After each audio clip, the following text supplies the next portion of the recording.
This is Sportsline.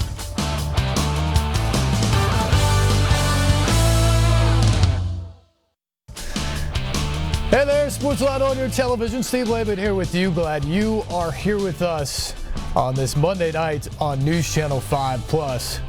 What a day for NASCAR. And I hope you had the chance to watch this afternoon at Talladega. I know work day for a lot of people, but incredible scenes. It started before the race with the outpouring of support from the NASCAR community for Bubba Wallace. And obviously, huge news breaking last night from Talladega. If you didn't hear, someone somehow got into the garage area at Talladega Superspeedway and placed a noose inside the garage of Bubba Wallace, the 43 car driver and the only black driver in the sport. This comes on the heels of NASCAR banning, of course, the Confederate flag from any of its venues, inside or outside, in recent weeks, and everything else that's going on in the country right now. And that was one of those moments last night where you felt like this sport was really coming together and they were making really positive change, both to be more inclusive and get more people involved and onto the sport itself, but also just to cut any ties below the surface, perhaps, that the sport had to racial inequality and prejudice and all those sort of things from the past. And then that story comes up last night. It was just a gut punch for so many people in and around the sport of NASCAR and so many people who like Bubba Wallace. Bubba Wallace is a really, really likable guy. And man, the first time I met him was probably like 6 years ago. He was only 21, I think. And he was just gregarious and entertaining and fun, and obviously a talented driver. That's why they were walking him out at that platform at that point in time. And people just love him on the circuit. And it has nothing to do with what he looks like. He's just a good driver and a good guy. And for that to happen last night stung for so many people. But what happened today shows that whoever did it, whoever committed that act, which, by the way, is a federal offense to do something like that. And now you have the FBI and local authorities and NASCAR all looking into it. NASCAR said today, President Steve Phelps was emphatic in his disgust by what happened and what they found yesterday, and said there is literally no place for this in our sport. We are cleaning this up, and when we find out what exactly happened, and we will find out what exactly happened, the person responsible for this is going to be banned from the sport for life. That is the bottom line. No ifs, ands, or buts. It doesn't matter who you are or what you've done. It will be over for good. That was a very strong and powerful message from the president of NASCAR today.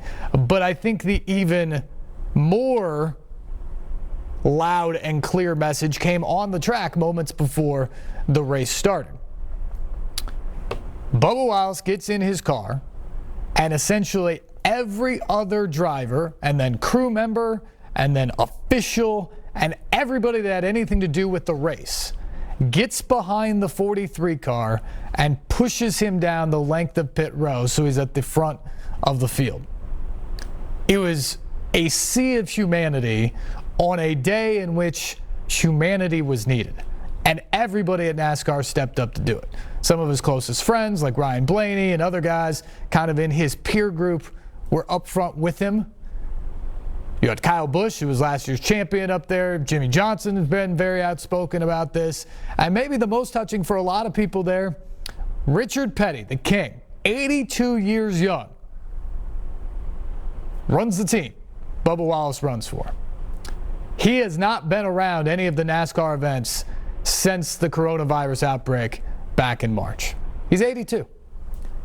He got to Talladega today in time for the race. He wanted to be at Talladega to support his driver, more importantly, to support his man. And his man is Bubba Wallace. And you could tell when Bubba got out of the car after that emotional showing before the race, the emotions were there. The tears were there. Everything was there. The moment weighed on him. And as he just sat there for a moment, he was kind of collapsed on the hood, or I guess the top of his car. He was sitting in the windows. Guys often do as they get out. The king, Richard Petty, comes over and just kind of embraces him from behind. And then he gets out and shares hugs with Blaney and Bush and so many of the other guys on the tour that they compete with all the time. But they're friends, man. They're acquaintances. They get along back behind the track and in the infield and as they travel and all those sort of things. And so for the person or people who did this, if the goal was to try to strike a dagger in the progress that NASCAR has made, if that was the goal, it didn't succeed.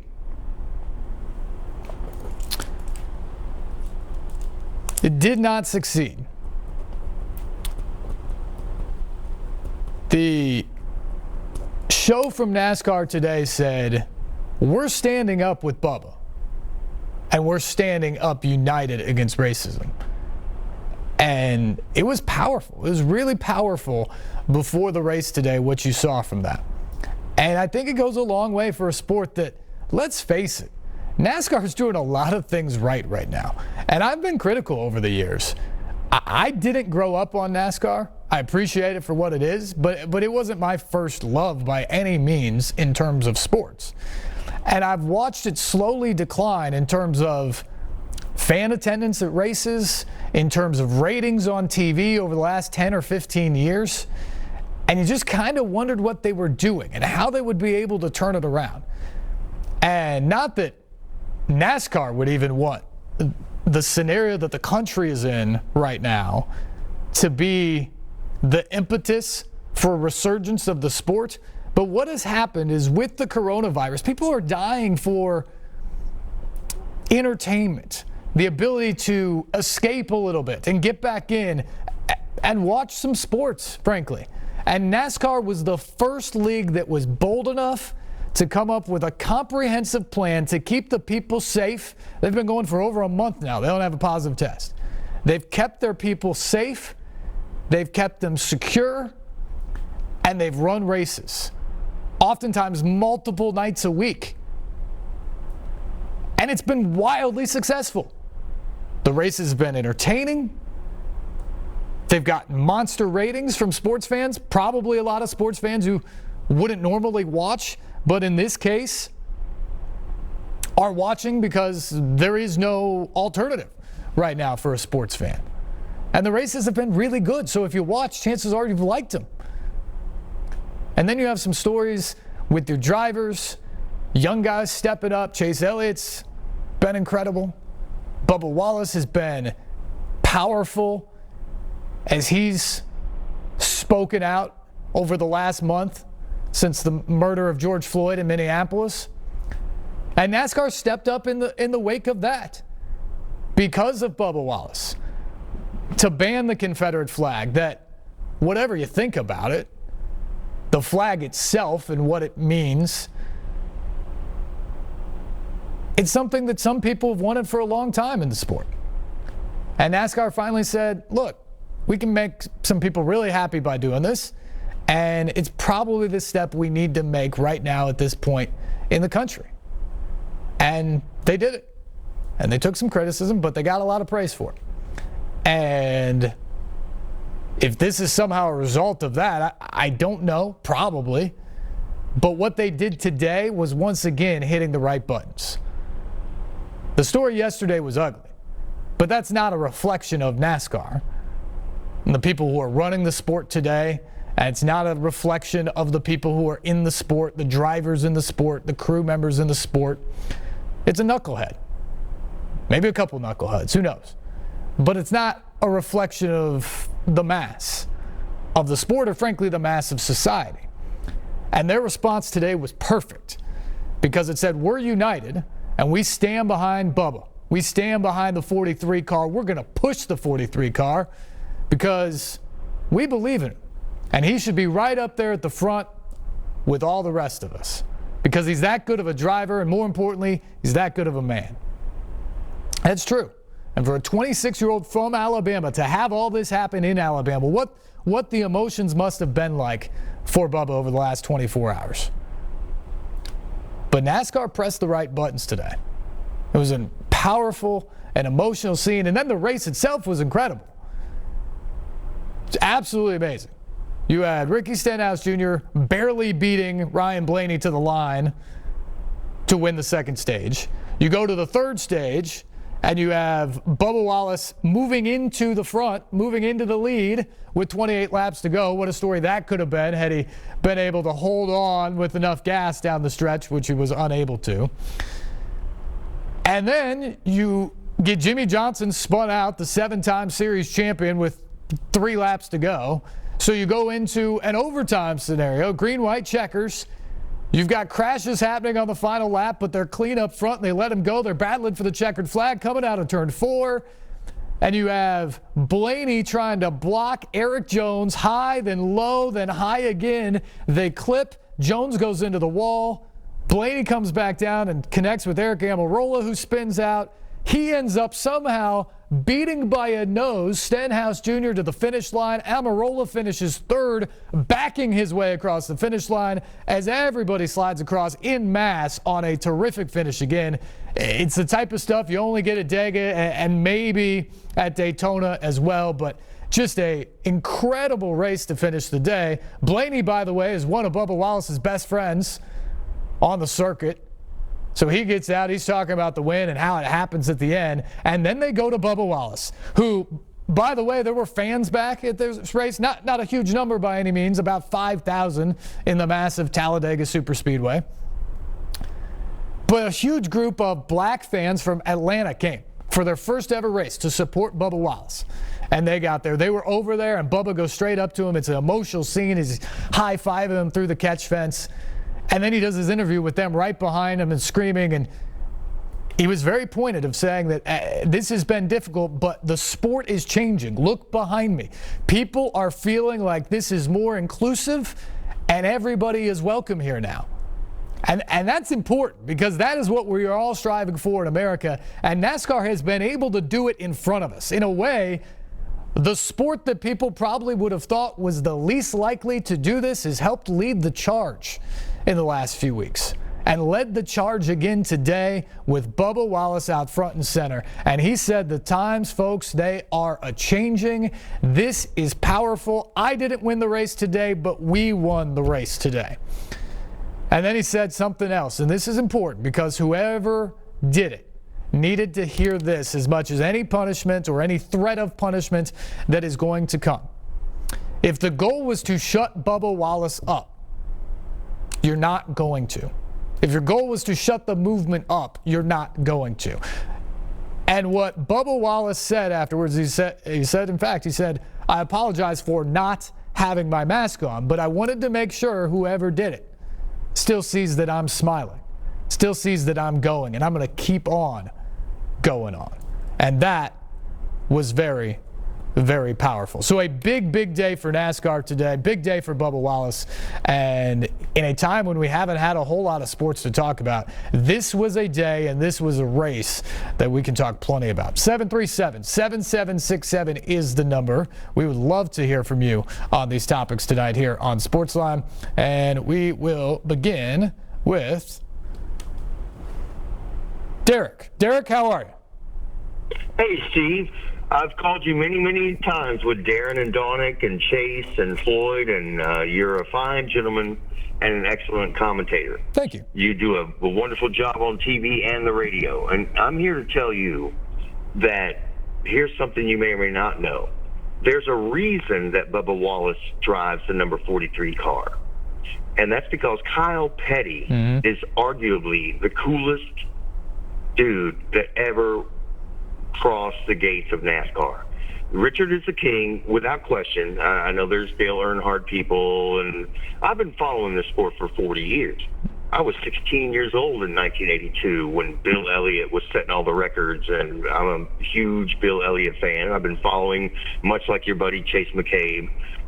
We've been following for years and years and years, and Darren and Liz, and they all know the sport. But there's a reason that he drives the number 43 car. And the Petties are riddled with class. They reek of dignity and class and gentlemanness.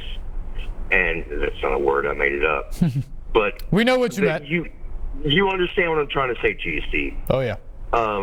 There's a reason he is in that 43 car.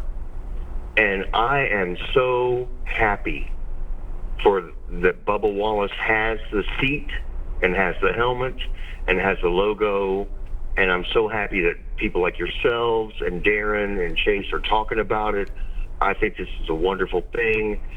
Regardless of the jerk who pulled this maneuver, and they're going to get him. I mean, there's absolutely no way they're not going to find these individuals. It's just a matter of time. Yeah. And arguably the Federal Bureau of Investigation knows right now who it is, and we'll know sooner than later who did this. But I am so happy to see the sport embracing this gentleman in the way that they are, and I don't want Bubba to get 100% of the attention. I want Kyle and Richard Petty and their families and their wives and their mothers. Kyle lost a son. He lost a nephew. These guys are the true gentlemen of the sport, and they have been for half a century or more. And my first poster on my wall when I was 6 years old was the 1972 Plymouth Super Bee. And it was the King Richard, and it was number 43. And I believe that they are wonderful human beings, and bless them for letting Bubba Wallace sit in the 43 car. Keep up the good work, Steve. You're an amazing human being. Derek, thank you. I appreciate the call tonight.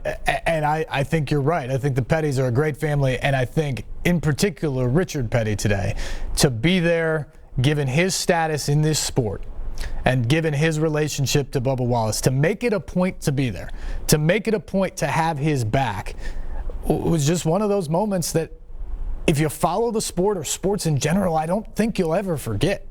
This was a day, this race will be ingrained in my memory, and I think a lot of people's memories, for a long, long time. And yeah, Richard Petty is certainly a part of the story because of the opportunity he gave Bubba Wallace, and the fact that not just did he give him the opportunity, but he's standing with them along through the entire thing. Back to the phones we go. Say hello to Daryl. Daryl, how are you tonight? I'm doing all right. How you doing? Good. This is my opinion on it. I've been following NASCAR. I got into it, that was back in the 90s, around the mid-90s. And this is when this was going on. I got my friend into it. She started watching it, and she's like, yeah, that's pretty cool. And I explained to her how the sponsors work and, the different teams.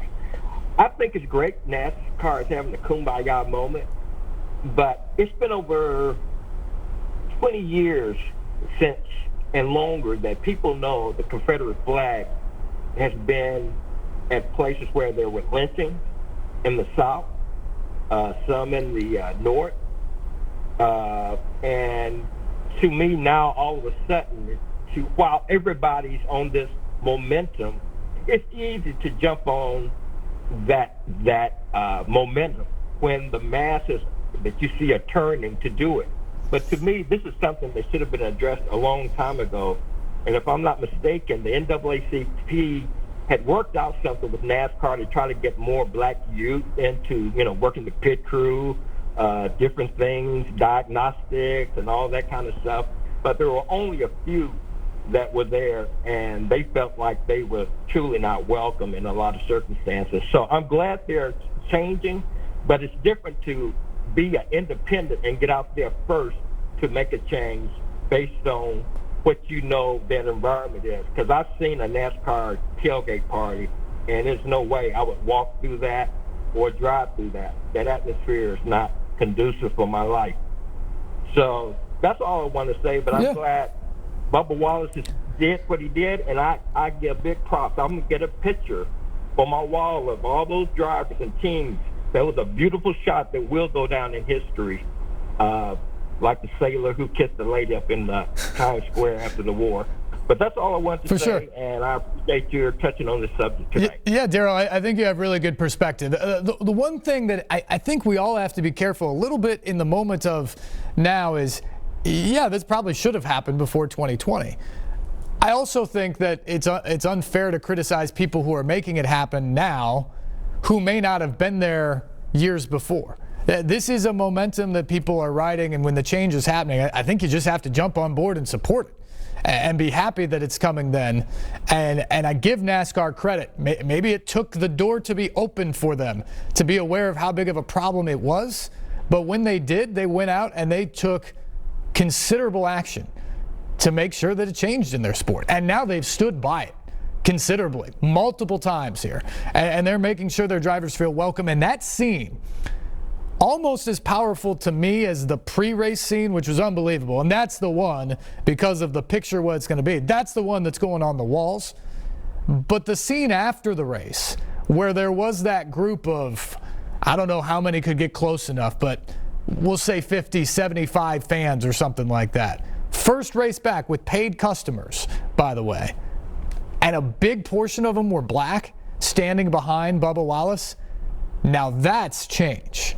When you start having those groups of people going to the races thinking, this place is for me now. I didn't think so maybe 10 years ago or 20 years ago, but that's my guy. That's my driver. This is my sport. I've found it fascinating. NFL players that have made the switch over after the Confederate flag ban. Bernard Pollard, the former Titan safety, has become a huge NASCAR fan in the last couple of weeks. He's watched every single race and been live tweeting as it went on. Alvin Kamara was a guest in Miami Homestead a couple of weeks ago after he credited them for the ban of the Confederate flag. Pretty cool stuff when you see big names like that kind of embracing the sport. And I think maybe even in the past where there were good intentions, there wasn't the momentum, there wasn't the spotlight, and it didn't pick up and take off. Now, not only is the action there, but the momentum there and the attention is there, and I think you're seeing really cool things around the sport of NASCAR. Back to the phone, say hello to Richard. Richard, how are you tonight? I'm fine. How are you? Good. I'm not really that into NASCAR to begin with, but I'm just going to play the devil's advocate here for a moment. Okay. And bring up something that maybe has slipped the attention of some of the people, at least at this particular time that you're speaking of in our nation. And that I'm going to call it the Jesse Smollett syndrome. And say, since the FBI has not finished an investigation, there still is the possibility that this young driver, in an attempt to get attention to himself, may very well have hung that noose himself. That's not known at this point in time. And there's going to be a lot of people with the egg on their face if in fact that is.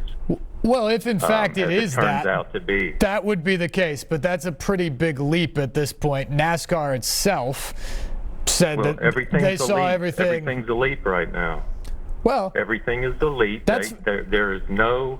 You just took the beginning of the period there talking up NASCAR and all the changes they've done and how positive it's come around, all this stuff.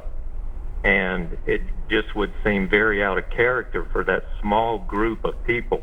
There's not a whole lot of people, it apparently seems, around those tracks now at this particular point in time, specifically with access to the garages and what have you, sure, to do that type of stuff. But so Richard, it is not beyond the realm of possibility for that to have happened, is all I'm saying. Yeah, Richard, and we should be patient and we should wait. I appreciate that thought, and thank you for the call.